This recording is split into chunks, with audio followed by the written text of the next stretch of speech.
Hello bachon, let's read the question. The question says consider the following reaction at 25 degrees centigrade. Reaction is given as CH3 whole thrice COH in liquid form is reacting with HCl in aqueous form and giving CH3 whole thrice CCl in liquid form and H2O in liquid form.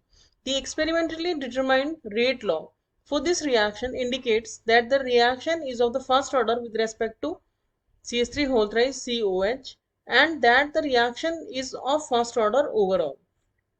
Which of the following would produce an increase in the rate of this reaction? Option A, increasing the concentration of CH3 whole thrice COH. Option B, increasing the concentration of HCl. Option C, decreasing the concentration of HCl. Option D, decreasing the concentration of CH3 whole thrice CCl. So first of all, let us check the key concept of the question. The key concept of this question is that rate law tells us about the relation between rate and concentration of reactant.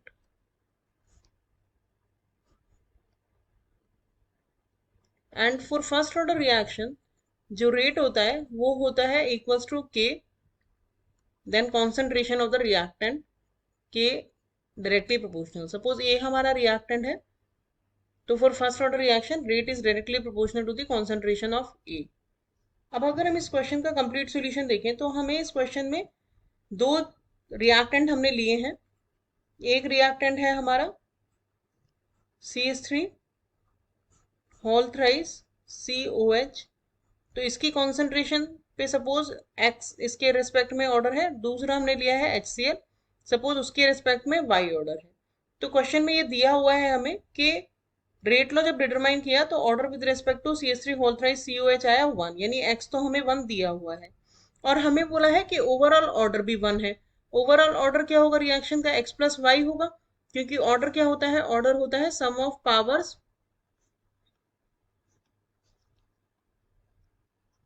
Of concentration terms in rate law. तो rate law के हिसाब से question में बोला हुआ है कि overall order जो है वो है 1, तो x प्लस वाई भी 1 है और x भी 1 है. तो इन दोनों को अगर हम कंपेयर करें तो वह हम कह सकते हैं कि y इज इक्वल टू 0, यानी कि रेट जो है it is not depending on the concentration of HCl.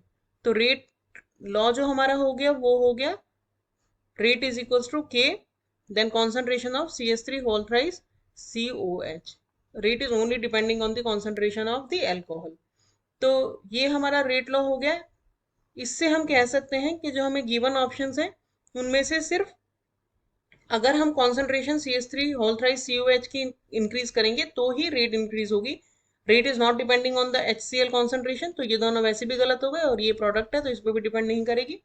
तो रेट कैसे इंक्रीज हो सकती है? रेट इज इंक्रीज हो सकती है on increasing the concentration of the given alcohol. तो हमारा करेक्ट आंसर हो गया option A. Hope you understood the solution well. Thank you.